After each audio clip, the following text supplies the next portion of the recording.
When I was a young man, I was in awe about the founding of our great country. In those days, we studied American history, sang the national anthem, pledged allegiance to our country, and often got extra credit for writing reports about our founding fathers and our great presidents. No more. Seems American history has gone by the way of home economics and a moment of prayer in our schools. But now something new has happened to awaken us to America's greatness. Hub Radio Phoenix is presenting a new program called Teddy and the Rough Riders, a program about our 26th president, Theodore Roosevelt. The theme is an interesting concept about the wisdom of this great president and how it may be applied to the 21st century problems. Sit back and enjoy Teddy and the Rough Riders. Give it a like, a share, and follow it. And don't forget to comment about the program. Greetings, ladies and gentlemen, boys and girls, my fellow Americans. Welcome to the program. I come before you today, a man who has led a full and storied life, a man who since January the 6th, 1919, has not seen the light of day for over 100 years, until this moment. Considering that I have been out of sight for all that time, I must tell you now that I feel as fit as a bull moose. Some of you viewers in the audience know who I am at first sight. But for those of you who do not know who I am, I will give you a few clues to see if you can figure it out. I was known for my saying, walk softly and carry a big stick. Most of the protective labor laws passed by the New York State Assembly during my term as governor are still in the books. I made aggressive use of the 1890 Sherman Antitrust Act that you now hear being talked about to possibly break up big tech. And I was thus known as a major trust regulator of big business during my time in the federal government. My countenance appears as one of the four recognizable faces you see carved on Mount Rushmore in South Dakota. A large nuclear-powered U.S. Navy aircraft carrier in active service today bears my name. A national park in North Dakota, a national forest in Colorado, as well as a dam and a lake in the state of Arizona are also named for me. There are streets and boulevards in multiple cities that bear my name, like Roosevelt Boulevard in Philadelphia. And now a little bit of history. I was born in New York City in the middle of the 19th century, and at the age of 6, my younger brother and I watched from the second-story window of my father's glass business on 14th Street off Broadway. We saw the funeral procession which carried the body of Abraham Lincoln down Broadway. He was the founder of the Grand Old Party, our party, and that childhood experience made an indelible impression upon me throughout my life. At the age of 13, during a family trip with my parents through the Near East, I toured the Nile Valley and visited the pyramids. I also toured Jerusalem and met local Jewish inhabitants at the Western Wall. Mind you, that was back in the year 1872. It's all documented in my childhood diary. Later, I attended Harvard and wrote a thesis on the role of naval power in the War of 1812. After college, I served as a New York State Assemblyman, and afterwards, during an interlude of several years in the Dakotas, was elected chairman of the Little Missouri Stockmen's Association. When I came back east, I ran for New York City mayor and lost. But I did serve next as the New York City Police Commissioner and right after that, the United States Civil Service Commissioner. I then served as the Assistant Secretary of the Navy under Secretary Long to President McKinley. And I was personally instrumental in arranging Admiral Dewey's victory at the Battle of Manila Bay, just before leaving that position to organize the 1st Volunteer Regiment of the U.S. Cavalry, the Rough Riders.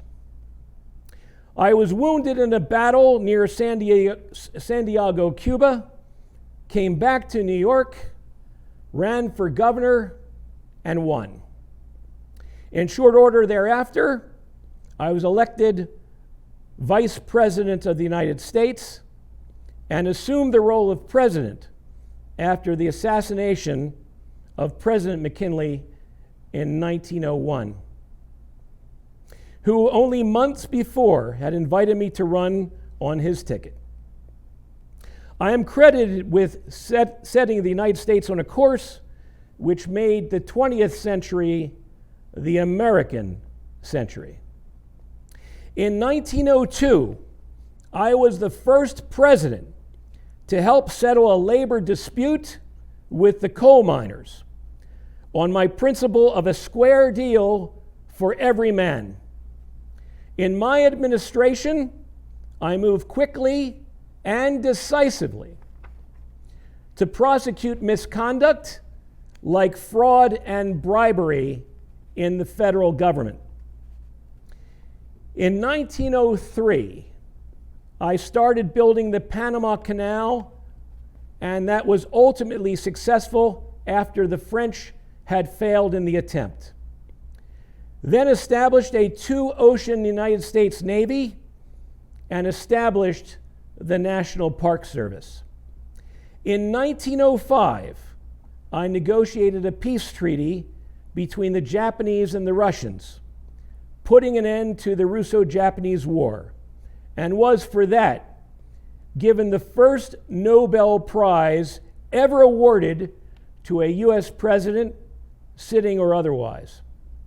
In 1906, through the Hepburn Act, I gave the Interstate Commerce Commission the power to regulate existing high railroad rates, replacing them with just and reasonable rates.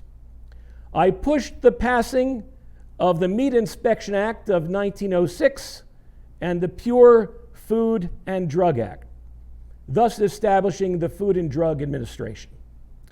I created a third party in 1912, a party dubbed progressive, but which by today's shifted standards would be considered conservative.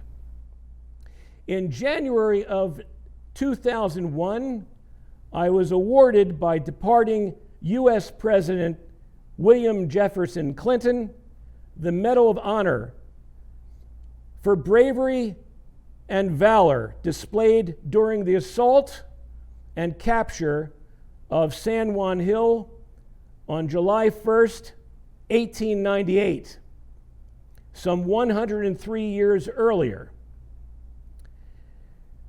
That assault was a moment that turned a page in history and announced to the entire world just before the start of the 20th century that America was now a world power.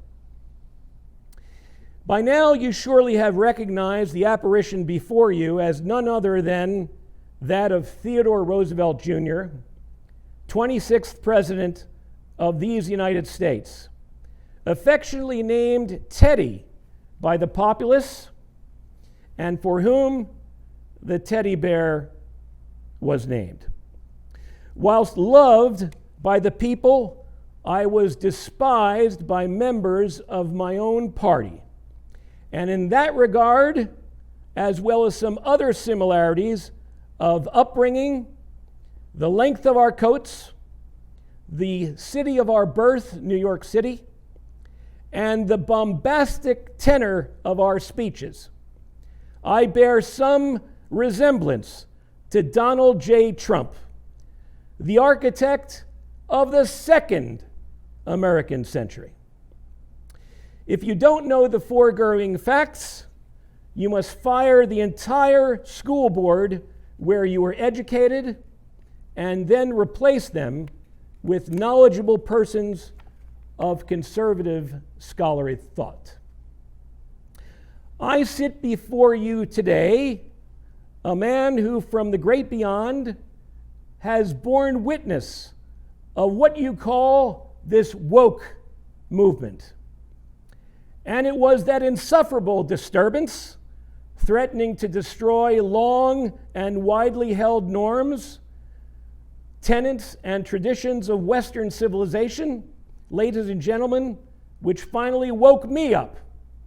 And here I am. In the entire span of my life, I have never known Americans to take the easy way out. Americans of the past believed in the value of hard work as the primary means to attain their daily rewards in life. Masculinity was not considered toxic. In fact, you would have trouble attracting a good woman for a mate and life partner if you did not display as a man the attributes that testosterone so easily bestows. Today, everything in society is a disorganized blur, such that people are thoroughly confused as to what their roles and relationships are. We didn't have gender studies in my day, and we didn't have to inform people what our pronouns were. And gender wasn't like a flavor of the day at a colorful ice cream store with 51 flavors.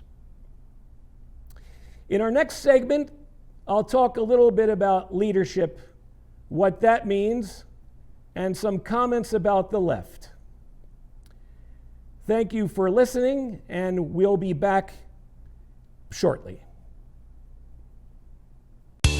Do you have a face for radio? I know I do. And when I found how easy it was to get started in an interesting, informative radio program, I jumped at the chance. Since AM radio program is being replaced by podcasting, you can even create your own programming from your home.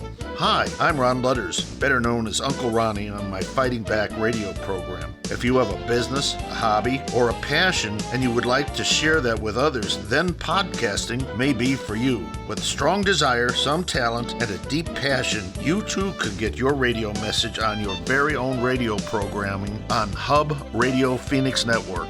We have one of the best broadcast engineers in Arizona to help you every step of the way. If you are interested in the enjoyment of podcasting, call me at 602-677-1496 to discuss the effective and affordable way to own your very own radio program. That's 602-677-1496. Welcome back to this next segment of Teddy and the Rough Riders. For this segment, I'm going to take the gloves off because this segment is about leadership and is about confronting the left. In my time, there were certain exceptional attributes that defined a strong and intrepid leader. In alphabetical order, they are adventurousness, boldness, confidence, energy, fearlessness, gallantry, heroism, honor, intellect. We did not select these leaders. We did not select leaders with the mind of a donkey, the temperament of a mule, the energy of a sloth, or a backbone like a chocolate eclair.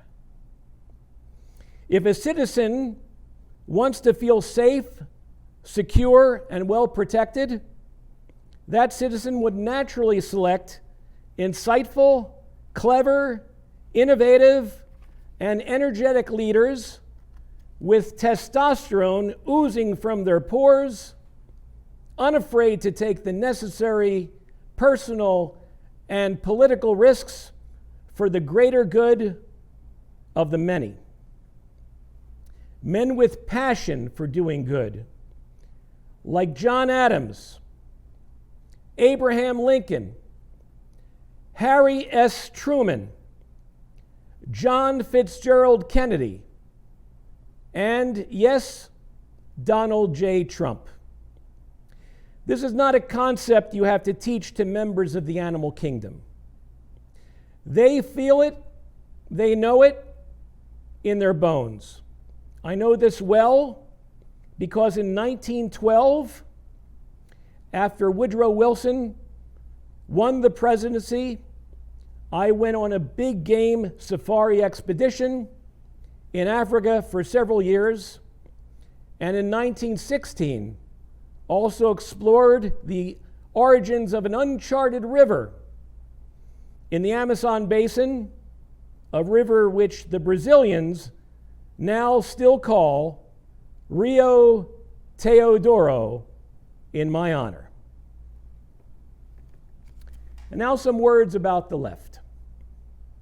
The founder of my party, Abraham Lincoln, realized that special geographic space that America occupied, safely nestled between two oceans.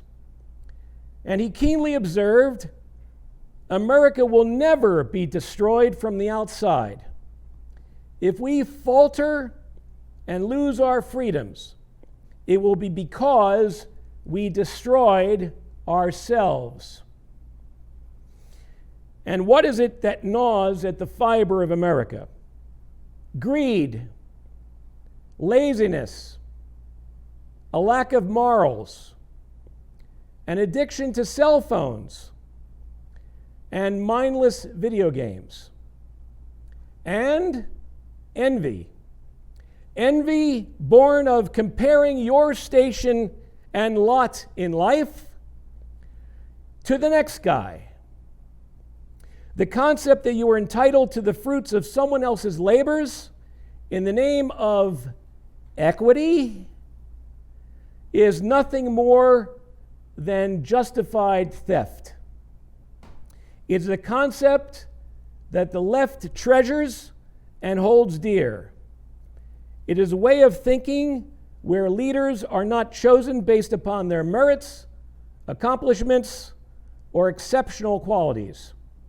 Rather, it is a philosophy that destroys nations from within. And it should be plain to all by now that that is the left aim in regard to America, because America is standing in their way.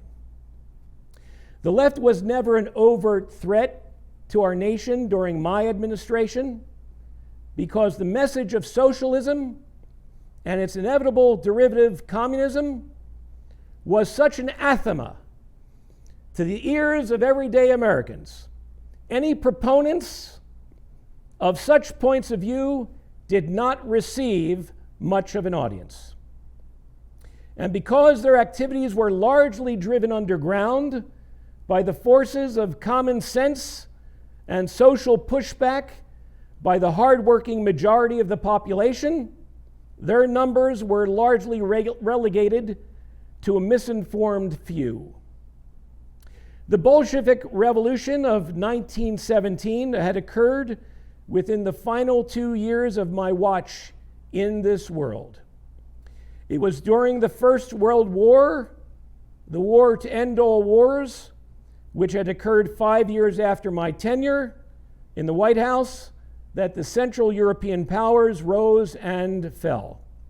Over the next 2 decades, the Axis powers in turn rose and fell in the Eastern Hemisphere, only to be replaced there by the Soviet Empire, which in turn rose and fell.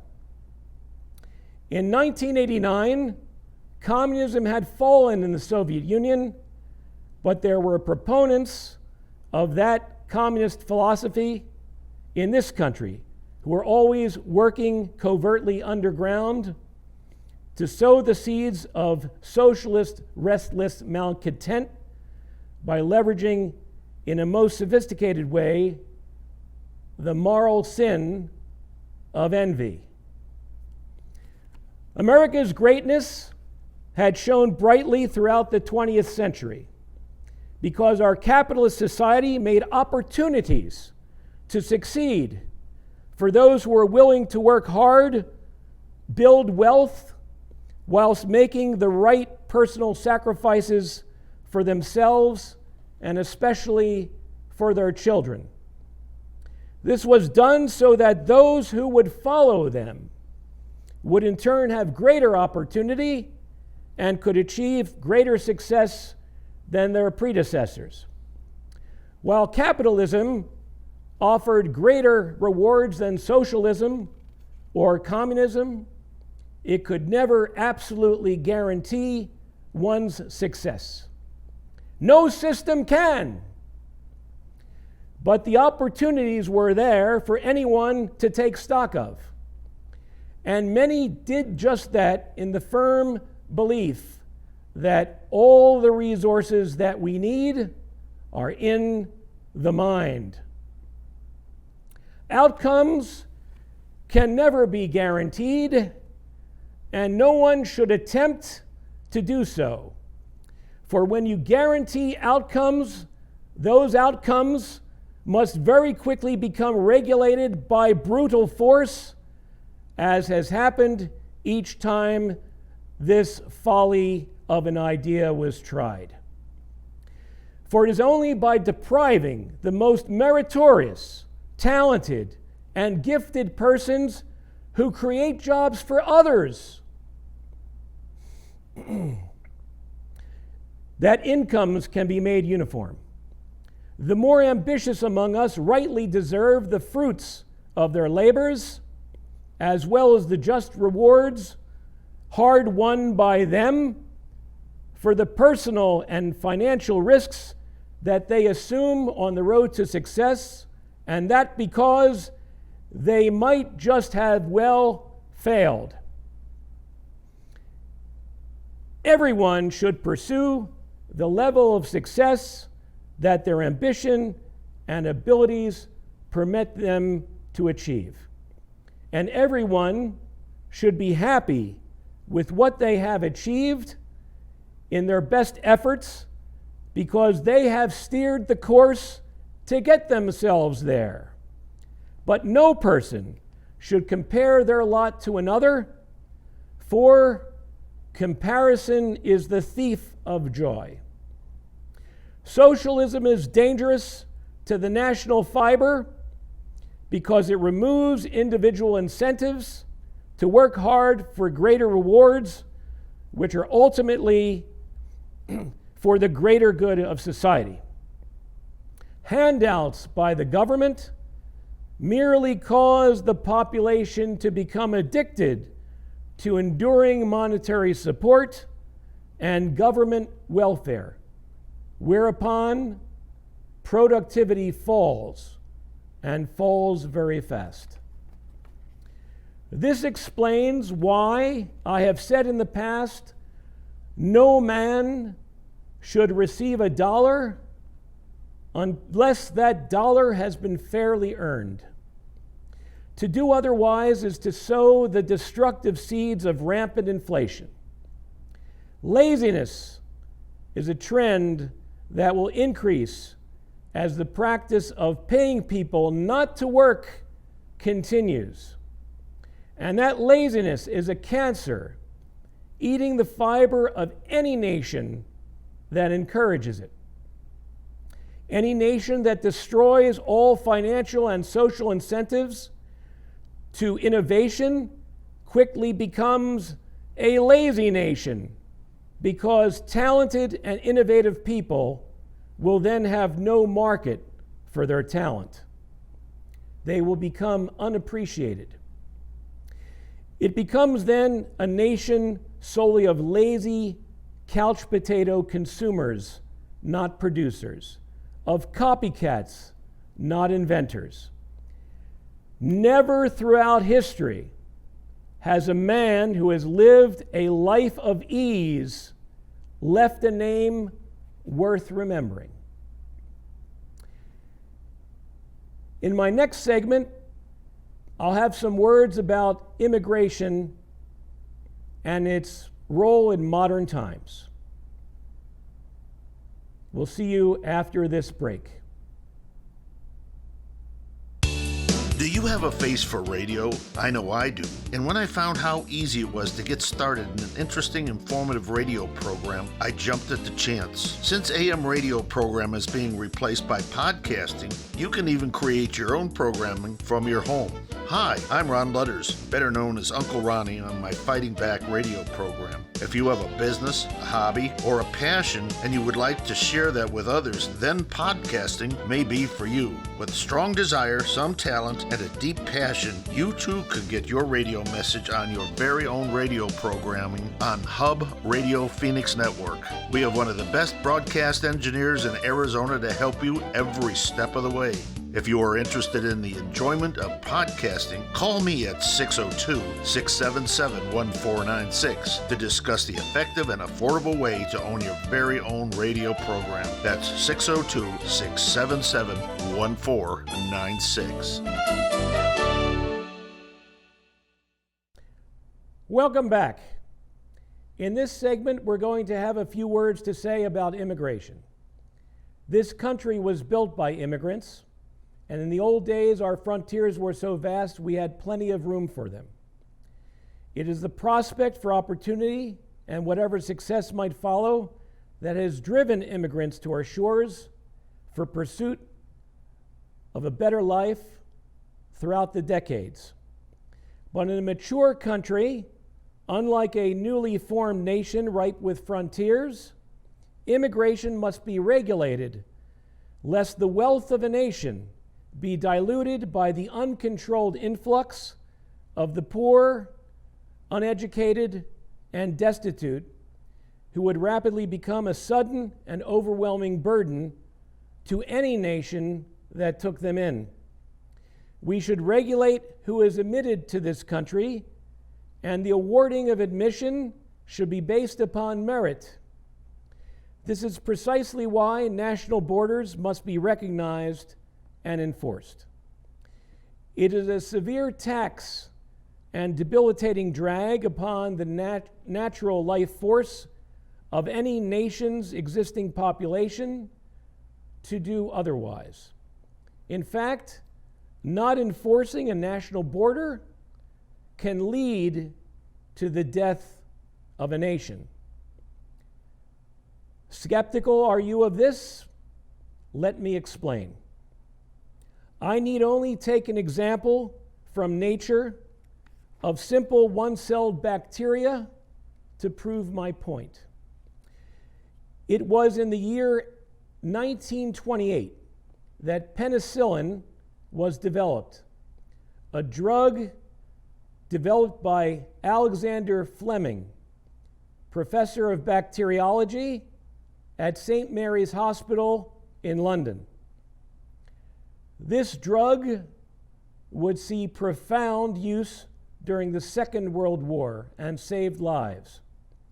Penicillin and related modern synthetic compounds, like the cephalosporins, have undergone many derivative changes over the years, but they all work as a single antibiotic class in regard to one particular mechanism of action, simply by depriving the bacteria of the ability to construct a protective cell wall.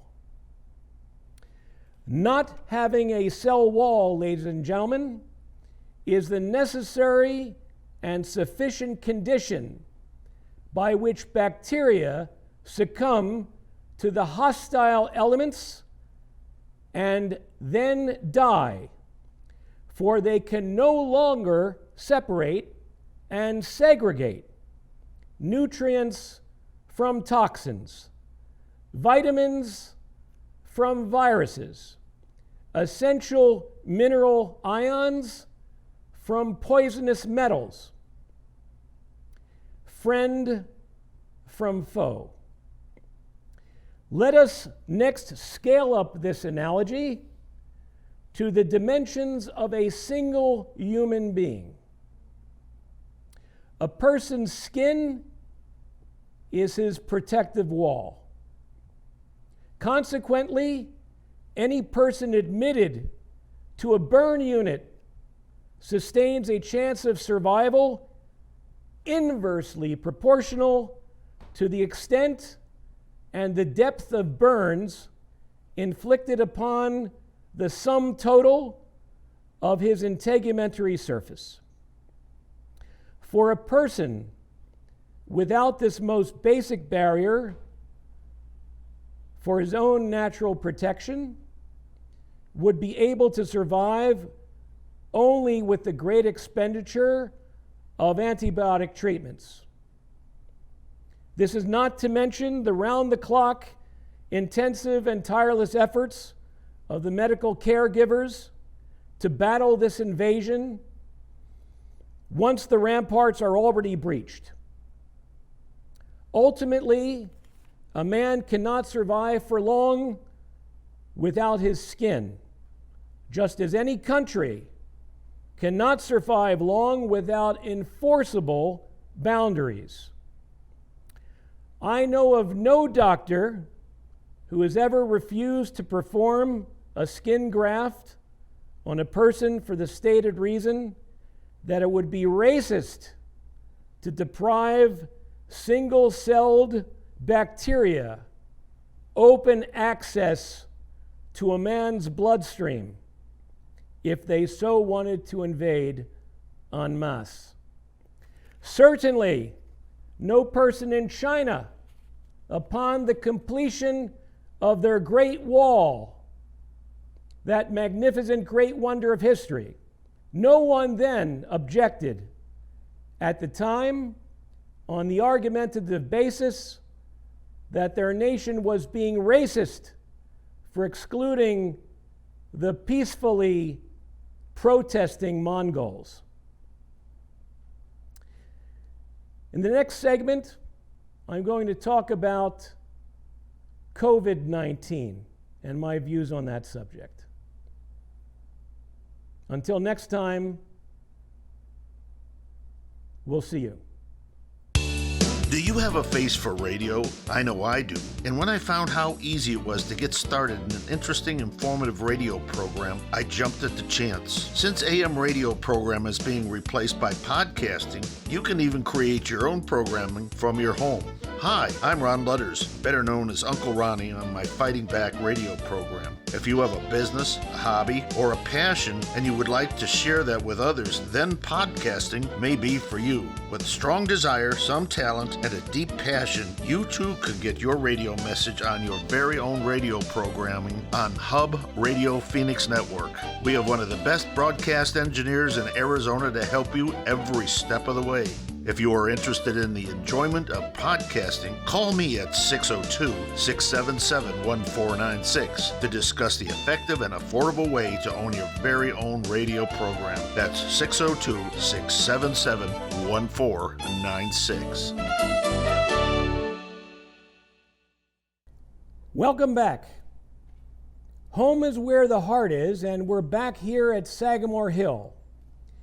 Why? Because Americans have spent most of the last year stuck at home, waiting out the conclusion of a dangerous pandemic. I speak of COVID-19.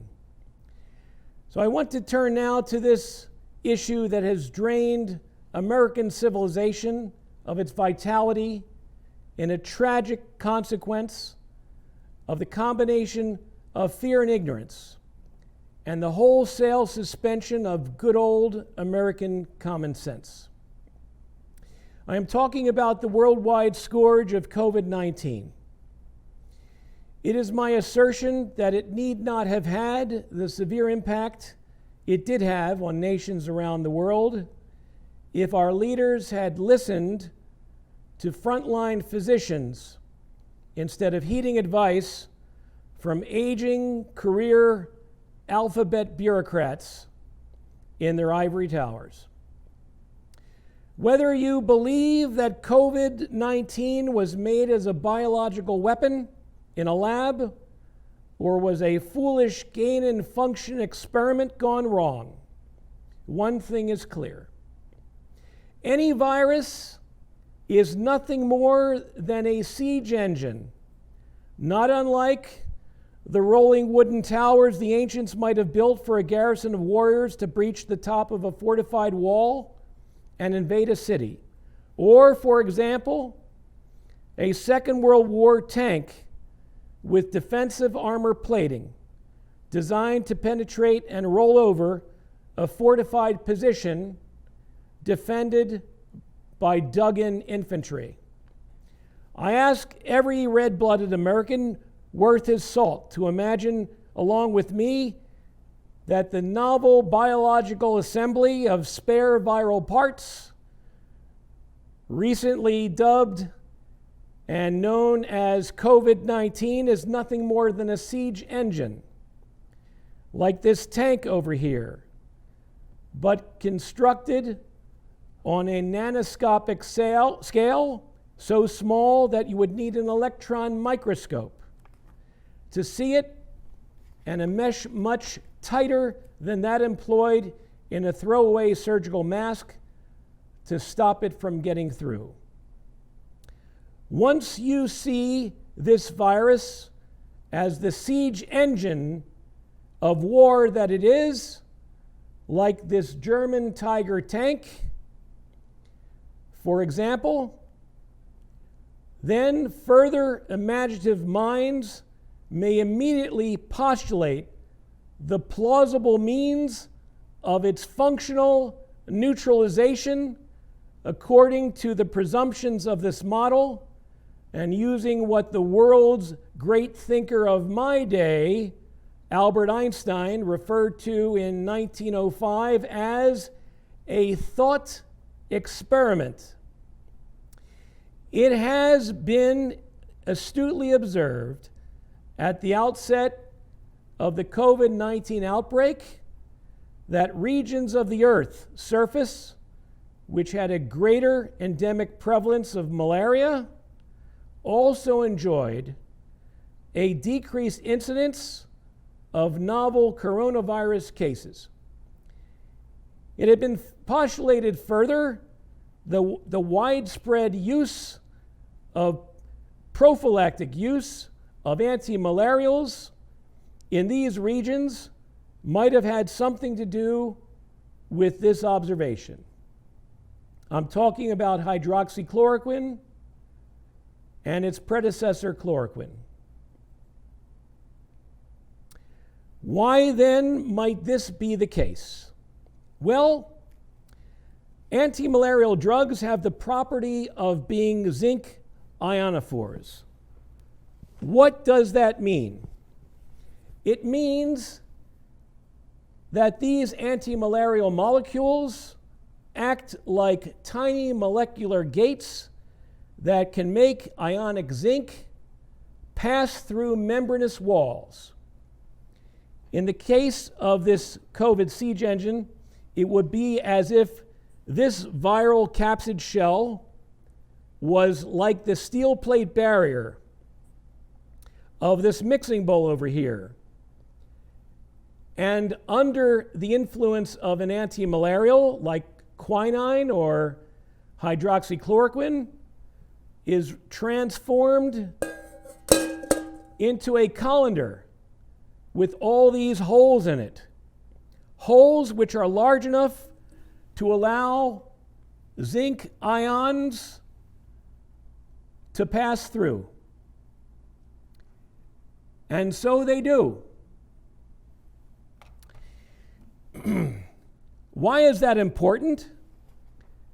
Because zinc, being a doubly charged positive ion, has electronic field properties that can affect the structure of a viral enzyme which was designed to invade your cells and commandeer their production of proteins to the virus's own purposes.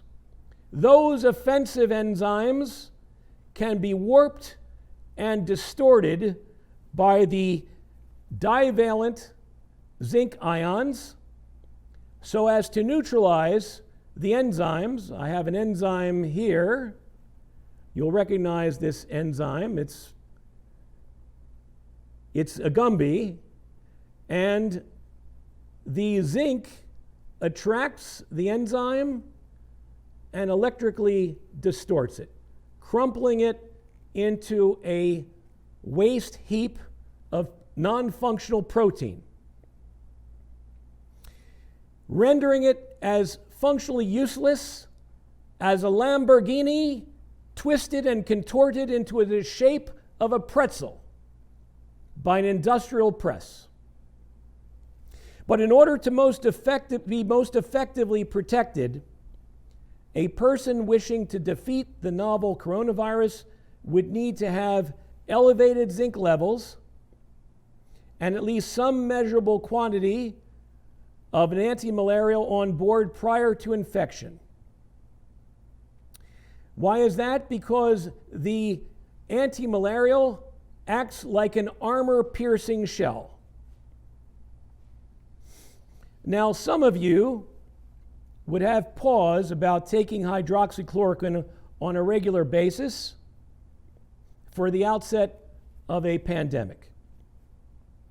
But fortunately, for all you MacGyver fans out there, a compound exists which is consumed daily in bars and taverns throughout the world and is also ubiquitously available in supermarkets and drugstores.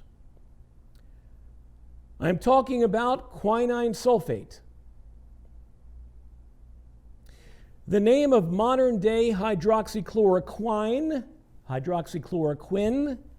was derived from the name quinine. You see it here on this bottle of tonic water, and I'm not partial to brand. Here's the Great British Bubbly, also selling tonic water, which it says contains quinine. Quinine is the granddaddy of all antimalarials and the very one which we used extensively against malaria during the construction of the Panama Canal in 1903. Quinine has in fact been known since the Incas in Peru revealed it to Spanish colonists in the year 1600 or thereabouts. In every liter of tonic water, by law, there can be no more than 83 milligrams of quinine sulfate, leading some to say that tonic water is a pharmaceutical disguised as a soft drink.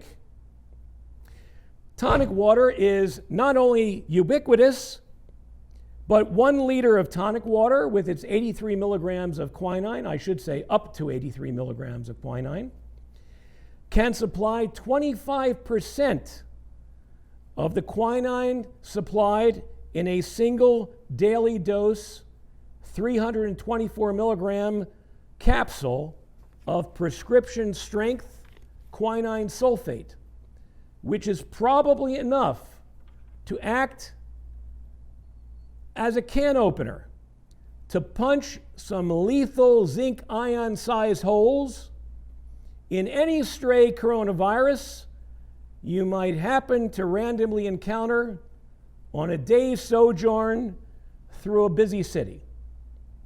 Low dose quinine, just 1 liter a day, is probably sufficient to thwart an advance of a few COVID tanks rumbling toward your body's vital defenses, but obviously it's a numbers game.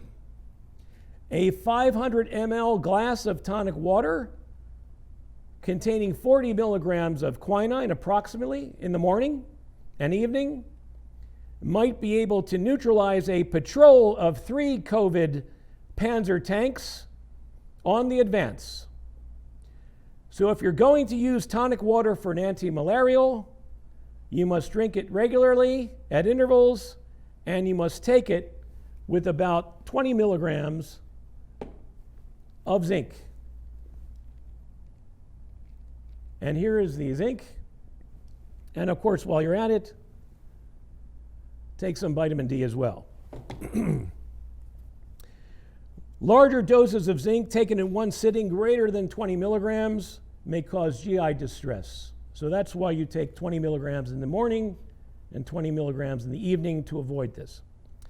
So my friends, please realize that you already possess at your own disposal everything that you need to combat coronavirus by hitting it where it lives. So be like MacGyver. Do what you can with what you have where you are.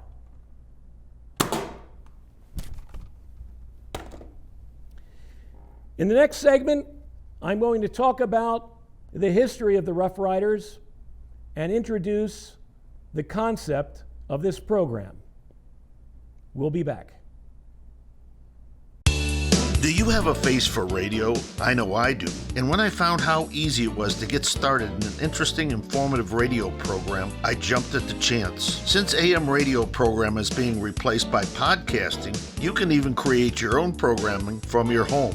Hi, I'm Ron Lutters, better known as Uncle Ronnie on my Fighting Back radio program. If you have a business, a hobby, or a passion and you would like to share that with others, then podcasting may be for you. With strong desire, some talent, and a deep passion, you too could get your radio message on your very own radio programming on Hub Radio Phoenix Network.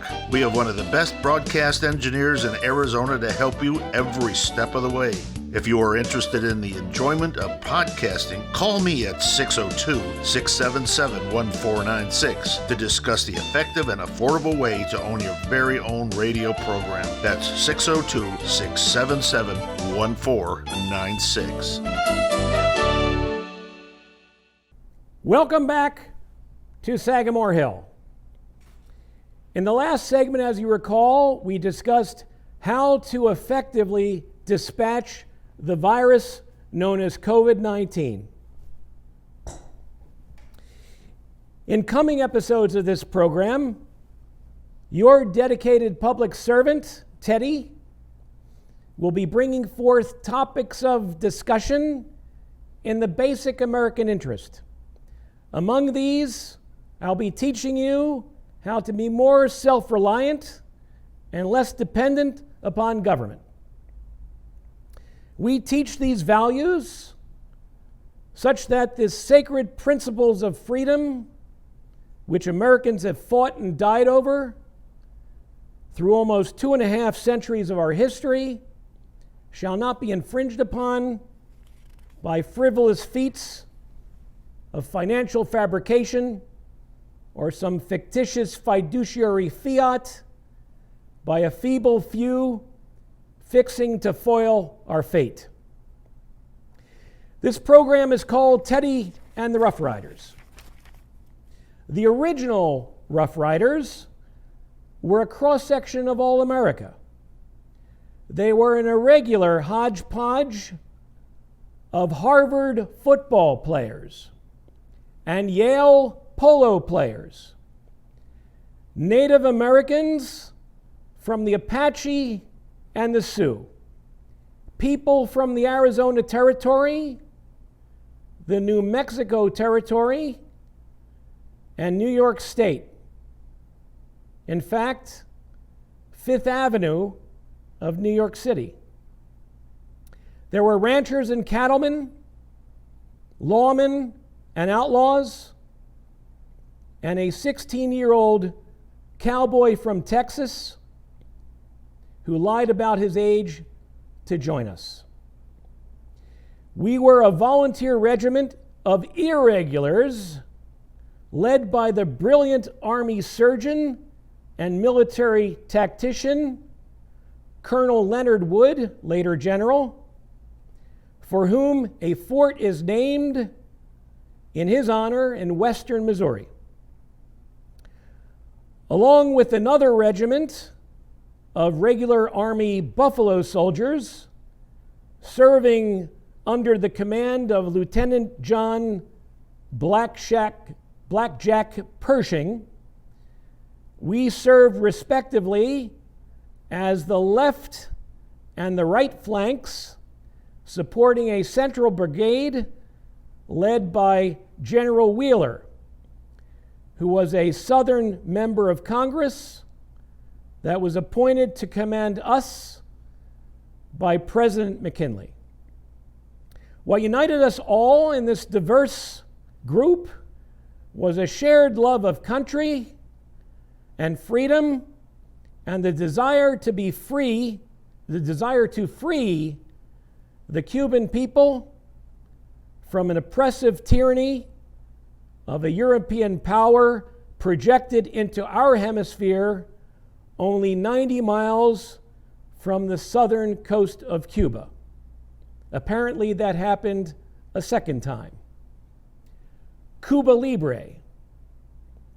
Today's Rough Riders will be our serial guests, coming onto the program to be interviewed, to tell us what they are doing to advance the causes of unfettered speech, as well as social, economic, personal, defensive, and religious freedoms.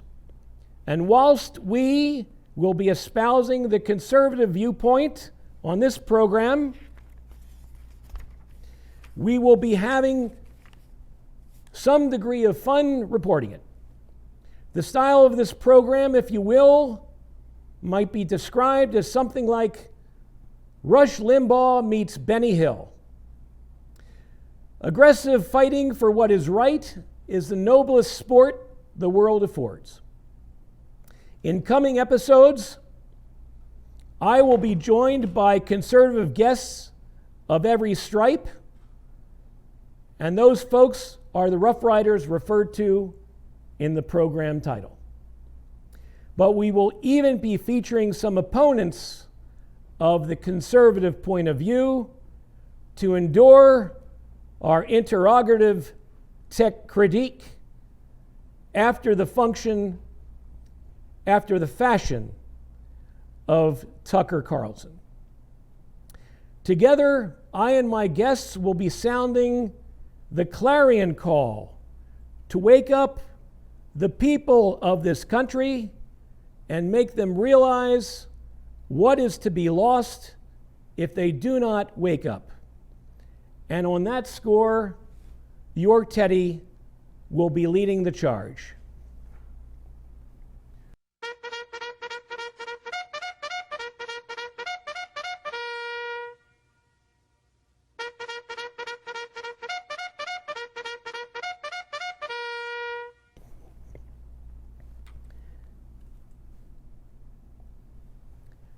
The left will not appreciate any viewpoint which does not adhere to their truth. And as always, they will do everything they can to silence dissent. My voice comes to you as a free spirit, echoing the traditional American wisdom of our forefathers in the past. It is a knowledge that flows through each fiber of every true American. Let the cancel culture try as they might. They cannot cancel an entity that lives in the ether, who is at the same time everywhere and nowhere. Americans seek truth, not falsehoods.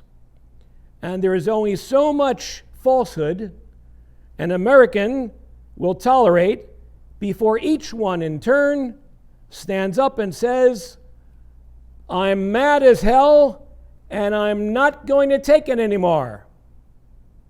Indeed, each one of us must do his part if we are to show the nation is worth its good fortune.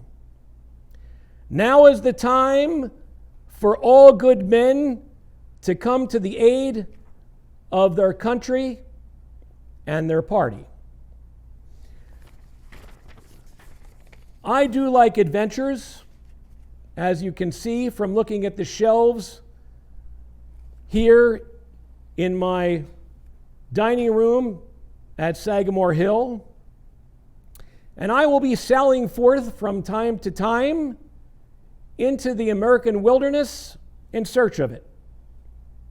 Therefore, on occasion, this chair will be occupied in my stead by the equally articulate and eminent statesman from Great Britain across the pond. I speak of Sir Winston Spencer Churchill, whom I had the distinct privilege of meeting, by the way, one time in 1901 in Albany. Whether it is Winston or yours truly delivering the bombast for the conservative cause to deliver from the abyss once again the ultimate salvation of Western civilization against its many self-loathing and relentless foes insinuated throughout dark corridors of the world, we will both stand forever henceforth, locked arm in arm, as the thunderers of our cause.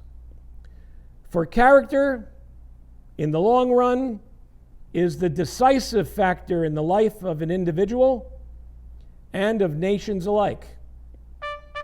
And while we have our work cut out for us, always remember this: believe that you can, and you are halfway there. For my fellow Rough Riders, this is Teddy reminding you, until next time, do what you can with what you have, where you are. Thank you for listening, and stay tuned for our next episode of Teddy and the Rough Riders.